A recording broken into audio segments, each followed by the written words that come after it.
So the heart types, they have this basic belief underneath everything.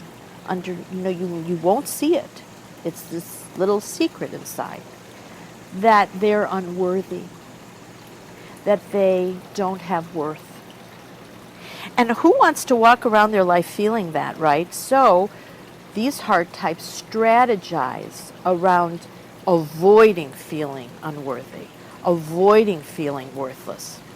And each of these numbers, the 2, the 3, and the 4, has their own unique strategies. Now I want to just do a little disclaimer here, which is that, as I said, the idea is to integrate all numbers, to acknowledge that all these points of view live within each of us, and that we tend to have a dominant one that shows up by default a lot, and we also have other access numbers that seem to be part of our habitual thinking, feeling, and behaving too. So I'm going to start with the number 2. So the number 2 avoids feeling unworthy and worthless by making themselves very helpful. Their position is, what can I do for you? What are your needs? Oh, you need this. You didn't even know you needed that, but you need it. And here I am, and I'm going to provide that for you.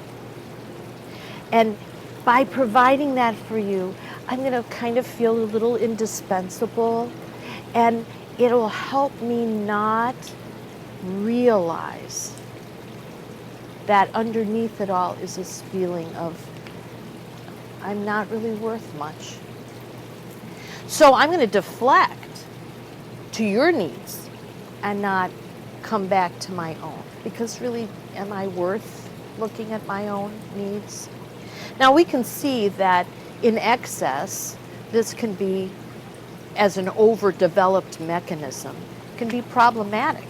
And 2s can be intrusive because their attention is always going to avoiding feeling unworthy and then doing things for others in service, which we know is a wonderful thing, to be of service to others, but in deflection from themselves because of this sense of unworthiness.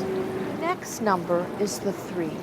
And the 3 says, well, I don't want to feel unworthy, so I'm going to just work really hard to be the best person in the whole world.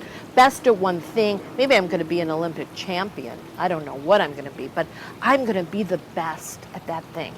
And I'm going to show people I'm the best. I'm going to prove it. And that's, again, a strategy that underneath is hiding under this mask of achievement, is hiding this part that says, I'm not enough. I'm not enough.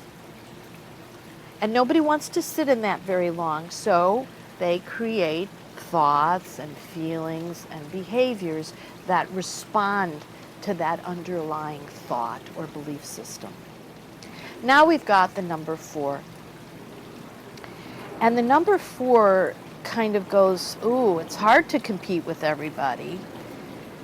And my tendency, knowing I have this unworthiness, this not enoughness underneath, my tendency then would be to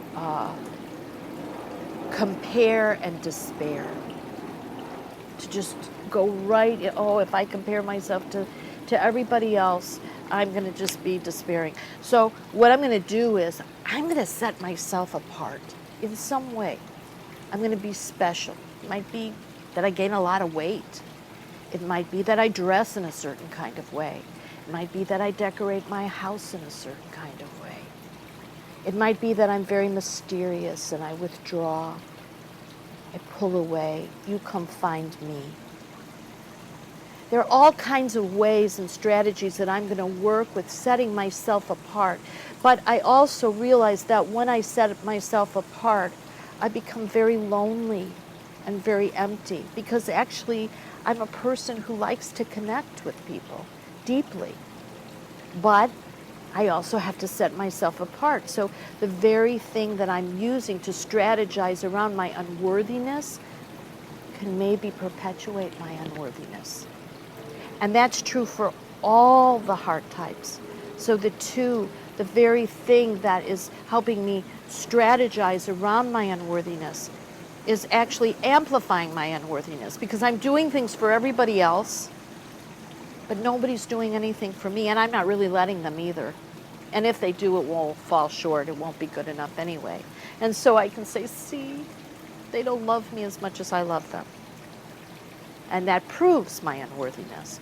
But see, these strategies are almost counterproductive, but we believe they're effective. Kind of crazy.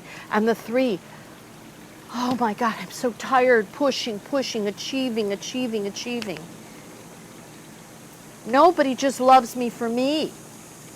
Can't I collapse? Can I not be good enough? Can I, then I'm really worth something if it's not just, that I'm proving how good I am.